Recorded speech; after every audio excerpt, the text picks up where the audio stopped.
ቴንስ ሲነሳ ትንሽ ኮምፕሊኬት እናደርገዋለን፣ ውስብስብ እናደርገዋለን።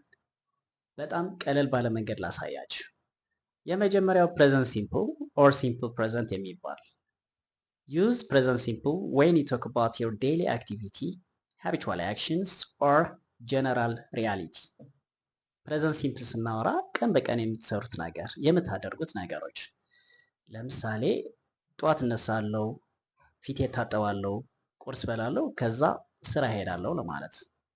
I wake up in the morning, then wash my face, next have breakfast, finally go to work።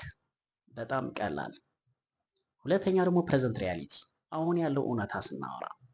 ለምሳሌ የሂሳብ ባለሙያ ከሆናችሁ I am an accountant ማለት ይችላላችሁ። ተማሪ ከሆናችሁ I am a student።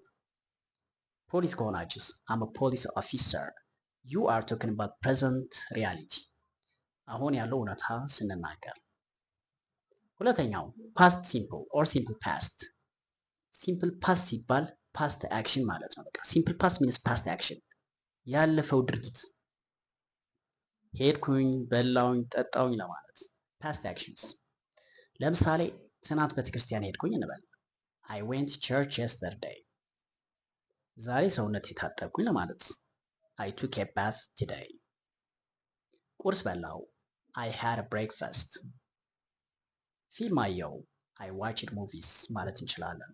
Thanks for watching. I'll see you next time.